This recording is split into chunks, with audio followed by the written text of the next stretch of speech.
Bonjour et bienvenue dans la saison 8 des tutos de l'atelier 63. Donc on va faire une petite vidéo de démarrage pour justement les débutants de l'atelier, histoire de démarrer tranquillement. Alors on imagine que vous récupérez votre 3D Max pour la première fois. Alors moi je ferme le maximum de barres d'outils. J'insiste aussi sur donc le nouveau menu 2018 qui n'est plus le même. Nous allons tout de suite voir donc ce qu'on a vu en cours, spécifier le répertoire du projet, qui vous permettra donc d'avoir un dossier de travail. Alors, moi j'ai déjà créé un dossier à la racine de mon disque dur. Je vais utiliser celui-là. Et je vais y créer dedans un dossier saison 8.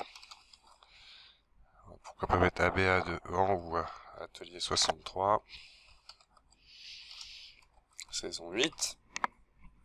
Qui est un simple dossier que j'ai fait donc avec le clic droit nouveau dossier. Dedans, il n'y a rien. Et donc à partir de 3D Studio Max, je vais donc choisir maintenant d'aller dans mon dossier que j'ai créé juste à l'instant, donc qui se retrouve ici. Et je vais prendre bien le A63-saison 8. Je fais OK. Je vais constater qu'automatiquement, il aura créé toute une hiérarchie de dossiers. Et donc c'est là-dedans que je vais travailler. Dans Scène Asset, Images, c'est ici que j'y mettrai mes textures par défaut. Mes sauvegardes automatiques seront dans le dossier Autoback de ce dossier-là. Les sauvegardes tout court de mon dossier, de mon travail se feront dans le dossier scène, et ainsi de suite. On verra que les imports, les exports, etc. C'est un bon moyen donc de s'y retrouver. Autre petite chose que l'on a vu, donc bonus, la possibilité donc de créer une configuration de démarrage personnalisée.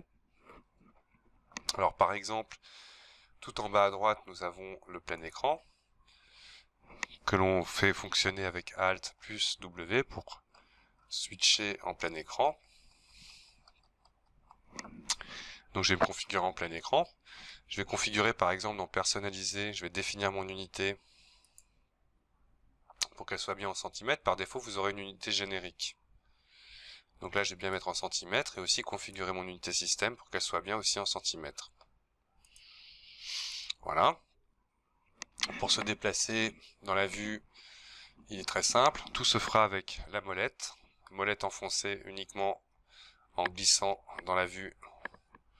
Je vais pouvoir comme ça glisser dans ma vue, ce qui revient à l'icône qui est ici. Avec Alt enfoncé, on fera toujours en tournant sa vue, pivoter sa vue. Je relâche Alt, je reviens à l'orbite. On passe de glisser comme ça à orbite assez facilement. CTRL Alt, enfoncé plus la molette enfoncée, vous permettra donc de faire un zoom progressif. Et souvent, quand vous avez des problèmes de zoom dans la scène, de le réinitialiser. D'accord ? Alors, nous allons maintenant donc créer une géométrie par le panneau de commande. Et je vais comme ça donc créer une boîte. Dans le menu modifier, j'ai son nom. Je vais lui mettre une couleur personnalisée. Rappelons-nous qu'en cliquant dans cette case ici, on peut rajouter tout type de couleur que l'on veut. Du coup, il n'a pas pris en compte la couleur que j'ai choisie. Hop. Que voilà.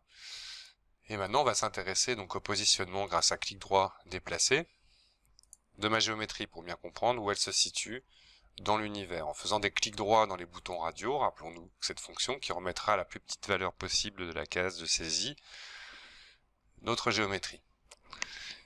Z, zoom sur la géométrie. Z, OK. On a déjà vu aussi F3 du haut du clavier qui nous permet de basculer en filaire. Et quand on voit la géométrie, F4 qui permet d'en afficher le contour des faces. On a déjà vu aussi l'interactivité de pas mal de choses. Mais donc voilà.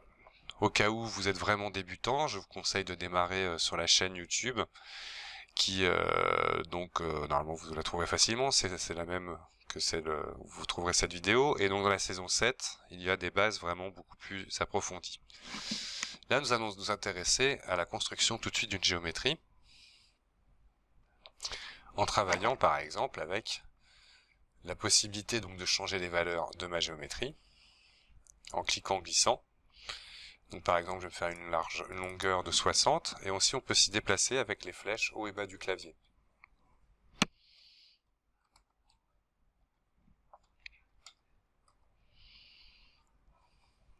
Donc c'était pas vraiment ça. Donc là c'était bien 60 en hauteur. Voilà. Et même ça fait beaucoup en hauteur. On va les mettre 40. Voilà, donc ça fait une boîte comme ça,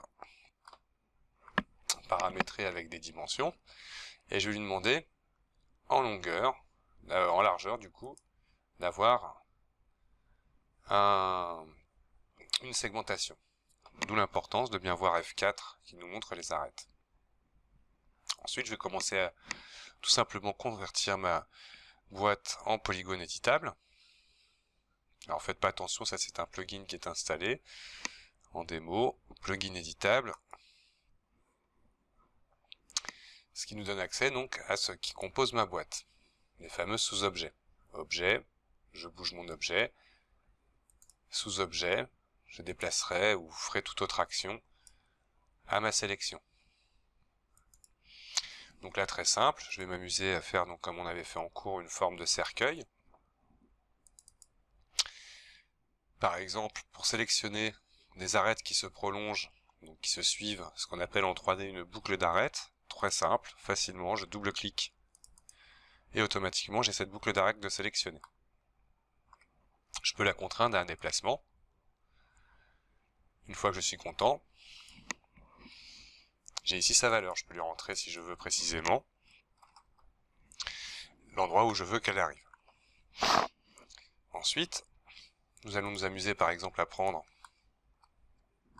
avec CTRL les deux faces qui s'opposent et grâce à échelle, je vais utiliser l'axe Y pour écraser légèrement ces faces. On constatera que ces faces-là, dans la partie polygone groupe de lissage, sont dans le même groupe, ce qui posera problème si je mets un lissage plus tard. Donc je vais par exemple passer ce polygone-là à 7 et non à la valeur qu'il avait en partage avec son polygone adjacent, ce qui fera que mes arêtes seront à... là par contre on voit que ces deux ici sont à 7, donc lui on va le mettre à 8, hop, d'être sûr qu'il n'y ait pas de groupe qui nous embête. Toujours avec CTRL, je vais sélectionner ces deux polygones et nous allons voir l'outil insertion qui va nous permettre par cliquer glisser de rentrer une face vers l'intérieur. Si je vais vers le haut, il nous fera la même chose, qu'en fait c'est vraiment la fonction d'insertion, c'est de faire un biseau à plat à l'intérieur de notre face, ce qui est tout simplement la possibilité comme ça de faire une épaisseur à ma boîte. Clic droit pour, quoi qu'il arrive à n'importe quel moment, là, abandonner l'action en cours. Si l'on désire par exemple faire une insertion avec boîte de dialogue. Et donc ici, comme ça, on pourra rentrer une valeur.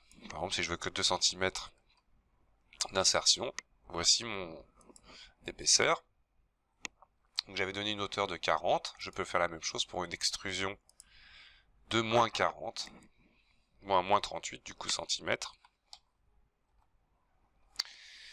En validant, je verrai bien que du coup, je me suis gouré, j'avais fait 50 cm, donc je vais quand même demander à ma sélection de descendre à 2 ici.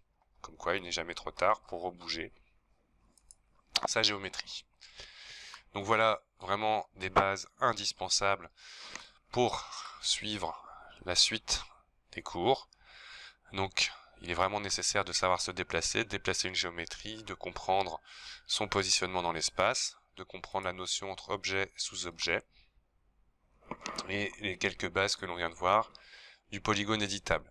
Donc je vous invite à suivre la saison 8 qui devrait normalement être assez passionnante. En tout cas, on démarre très doucement pour que tous les niveaux puissent se mettre à jour. Et je vous le dis à très bientôt. Merci d'avoir regardé.